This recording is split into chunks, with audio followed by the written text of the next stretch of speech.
Coucou à tous, on se retrouve sur une nouvelle vidéo et là, ce sera sur la partie podcast de la chaîne. Aujourd'hui, vraiment un sujet qui est arrivé comme ça au feeling. Cette vidéo n'est pas préparée, de toute façon vous allez vous en rendre compte. Je vais peut-être par moment chercher mes mots pour vous expliquer les choses. Donc vous avez compris dans le titre de quoi on va parler. Je sais qu'il y a beaucoup de vidéos sur le sujet sur YouTube, mais je sais pas, j'avais envie de parler de mon expérience, forcément. Enfin, pas que de mon expérience, mais aussi pour donner quelques conseils, peut-être pas vus sur d'autres vidéos. Enfin, voilà. Donc, comme vous l'avez vu, on va parler des ruptures, les ruptures amoureuses. Que vous la subissiez ou que vous soyez celui qui acte la séparation. Parce qu'il y a un truc que j'ai envie de préciser aussi dans ça, c'est que c'est aussi dur pour la personne qui acte que pour la personne qui l'a subi. Je parle en connaissance de cause parce que très souvent, quand on est celui ou celle qui acte la séparation, on n'aime pas trop avoir ce mauvais rôle, tout simplement, faut le dire, c'est le mauvais rôle et on n'aime pas ça. Et encore plus quand on est en pâte. Voilà. Donc aujourd'hui, j'avais envie de vous donner quelques idées pour essayer de moins souffrir lors des ruptures, lors d'une rupture amoureuse, alors que la relation soit courte comme longue. De toute façon, il y a un truc qu'il faut que vous sachiez, parce que j'ai l'impression qu'il y en a beaucoup qui ne se rendent pas compte de ça, c'est que votre souffrance lors d'une séparation amoureuse, elle est proportionnelle au temps que votre relation a duré. Donc, par rapport au temps que votre relation a duré, votre souffrance, elle aura cette proportion-là.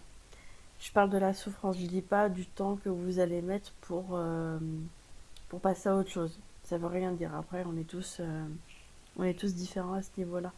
Mais la souffrance est proportionnelle au temps, à la durée dans la relation, à la durée sur le temps. Enfin, voilà, tout simplement, vous avez compris. Et en fait, il y a un truc que j'ai remarqué aussi, c'est que très souvent, ça arrive quand on subit une séparation. Enfin, je dis très souvent. Après, je parle beaucoup de mon expérience, mais très souvent, on veut tout comprendre. C'est normal de vouloir comprendre pourquoi c'est terminé, qu'est-ce que vous avez fait, qu'est-ce que vous avez fait de mal. Très souvent, c'est pas que vous avez fait quelque chose de mal, hein. Des fois, c'est peut-être juste parce que la relation, elle se termine parce que il y en a un des deux dans la relation qui, je sais pas, qui prend un autre chemin ou même qui évolue sur un autre plan, mais ça peut être sur un plan spirituel, forcément, quand il y en a un qui travaille énormément sur lui, sur son développement personnel, spirituel, forcément, dans le couple, quand l'autre suit pas, ça casse. Ça casse, donc voilà. Après, je dis pas que l'autre il est obligé de suivre, mais de ce que j'ai remarqué, même autour de moi, hein, les personnes qui travaillent sur elles-mêmes, sur leur développement personnel, au fil du temps dans la relation amoureuse, c'est le risque qu'il y ait une séparation. C'est un risque.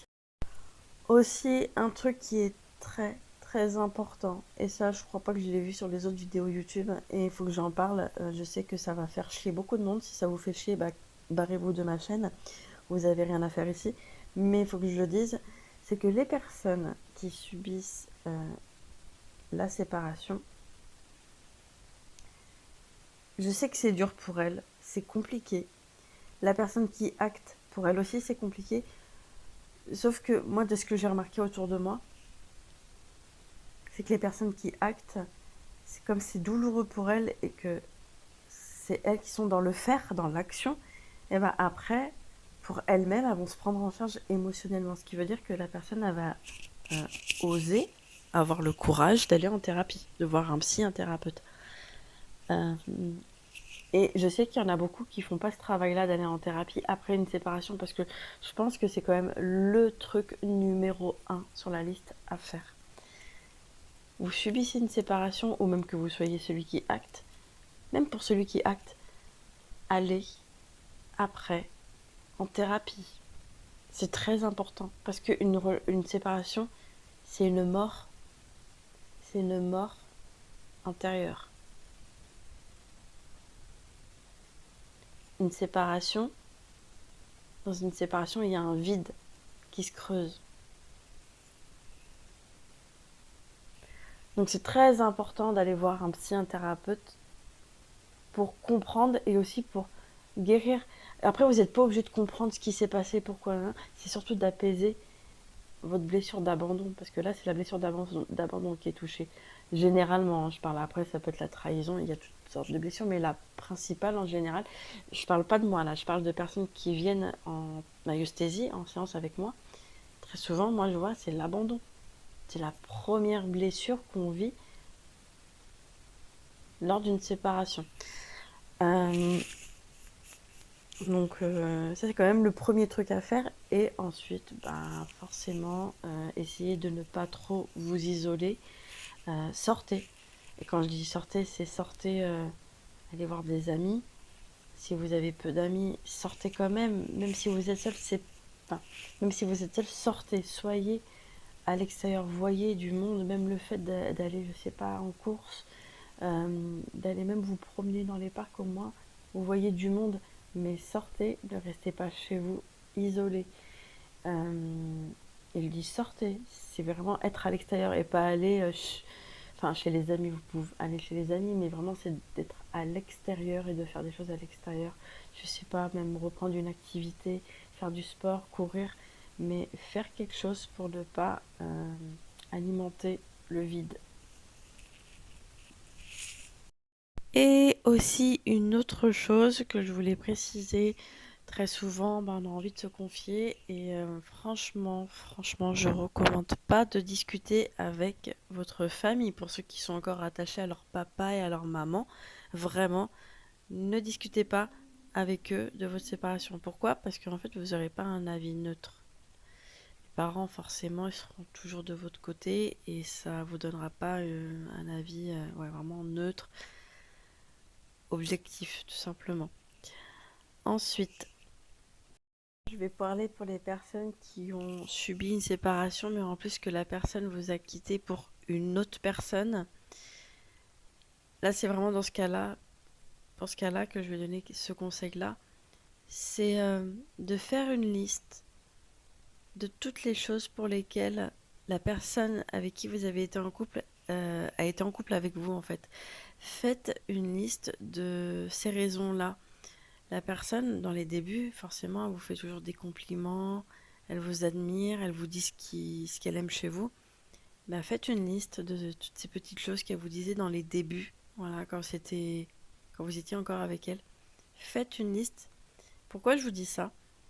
Parce qu'en fait, la personne, elle n'est plus avec vous à l'heure actuelle parce qu'il y a peut-être eu des actions de fait ou des choses dites qui n'ont pas plu ou peut-être trop de choses qui se sont cumulées et ça a explosé. Mais il y a un truc qu'il faut savoir, c'est que si vous avez été en couple avec cette personne, c'est que vous avez quelque chose qui est attirant chez vous. C'est qu'il y a toujours un truc chez vous qui plaît. Donc si ça a plu à cette personne, c'est que ça peut plaire à d'autres personnes. Donc faites une liste de ces petites choses qu'elle vous disait dans les débuts. Ensuite, un autre conseil que je peux vous donner aussi qui est lié avec ce que je vous ai donné juste avant, c'est de... Après, je sais qu'on n'y pense pas souvent, puis on se dit, wow, ça va pas marcher. Mais vraiment, soyez assidus et soyez aussi réguliers dans ça. Ça serait d'écouter tous les jours. Alors ça peut être soit le soir, soit le matin, comme vous voulez, mais tous les jours, écoutez des affirmations positives qui sont liées à l'estime de soi. J'ai pas dit la confiance en soi là, hein. J'ai dit l'estime de soi. Écoutez pas mal d'affirmations positives sur ça, sur ce thème-là, parce que très souvent, on peut avoir un sentiment de plus avoir de valeur en fait après ça. Donc vraiment écouter des affirmations positives et, et voilà. Ensuite, un autre petit conseil que je voulais donner, ce serait de faire la bucket list. Je sais pas si vous voyez ce que c'est. Alors moi j'ai pas attendu la rupture pour le faire, je le faisais même quand j'étais en relation, mais même encore maintenant ça m'arrive de recalibrer, de rajouter des choses. Mais ça serait, c'est une liste qui va vous permettre de voir plus loin, de voir dans le futur et d'arrêter de ruminer le passé. Ça va vraiment vous aider à vous mettre en action pour avancer et en même temps réaliser des choses que vous avez toujours voulu réaliser mais que vous n'avez pas pu faire parce que vous étiez forcément en couple. Donc maintenant que vous êtes seul, vous pouvez le faire. Donc n'hésitez pas à faire cette liste-là et ensuite au moins une fois par semaine réaliser ce que vous avez mis sur la liste. Alors là je dis une fois par semaine, ça peut être des choses quand même qui sont faisables. Après si c'est des choses faisables plus sur du long terme, là après à vous de vous adapter, hein. Ensuite, une autre petite astuce, ça serait de vous faire un tableau de visualisation. Alors moi j'en ai fait un chez moi, franchement j'adore faire ce genre de truc parce que forcément il faut dessiner, il faut faire du collage, moi j'adore tout ça. Ça serait de faire un tableau de visualisation avec tous les projets que vous aimeriez réaliser. Donc vous prenez des images de partout, hein, d'internet, de magazines, enfin voilà, vous faites du collage, en fait, vous collez vraiment tout ce que vous aimeriez réaliser en projet. Ça peut être vraiment d'aller, je sais pas, obtenir le travail que vous avez toujours rêvé d'avoir, comme je sais pas, acheter une voiture ou peu importe. Voilà, ça peut être toutes sortes de petits projets que vous allez réaliser et que vous allez mettre sur votre tableau de visualisation. Ensuite, un autre petit conseil que je vous donnerai, et ça c'est en fonction aussi de vos moyens, voilà, parce que je sais que on n'a pas tous les mêmes moyens. Et bon, j'arrête de tourner autour du pot, ça serait de prendre vraiment un animal, un chien, un chat, peu importe. Pas forcément de l'acheter, hein, mais d'aller en chenil, enfin après, à voir. Et rien que le fait d'avoir un animal chez vous, ça va vous faire vraiment beaucoup de bien, ça va vous détendre, déjà ça va vous détendre, puis en plus ça va combler un peu, enfin combler, façon de parler, on va dire, ça va vraiment vous réconforter sur vos blessures qui sont liées à l'affect. Mais attention, sur ce genre de conseils, ne faites pas ça euh, sans avoir un suivi à côté thérapeutique. C'est vraiment trop important de voir un psy. Ayez le courage d'aller voir un psy. Vous n'êtes pas obligé de le dire à tout le monde, hein. Ça, c'est une affaire entre vous et vous. D'aller voir un thérapeute pour expliquer que voilà, vous subissez une rupture et que c'est très dur. Voilà, faut pas avoir honte de ça. Je sais qu'il y en a beaucoup qui ont honte et vous êtes en train de vous tirer une balle dans le pied à avoir honte, vraiment. Et bah voilà, vidéo achevée. N'hésitez pas à me dire en commentaire si ça vous a plu, si ça a pu vous réconforter. Voilà, moi je vous fais plein de bisous et je vous dis à la prochaine. Et bah voilà, vidéo achevée. N'hésitez pas à me dire en commentaire si ça vous a plu, si ça a pu vous réconforter. Voilà, moi je vous fais plein de bisous et je vous dis à la prochaine.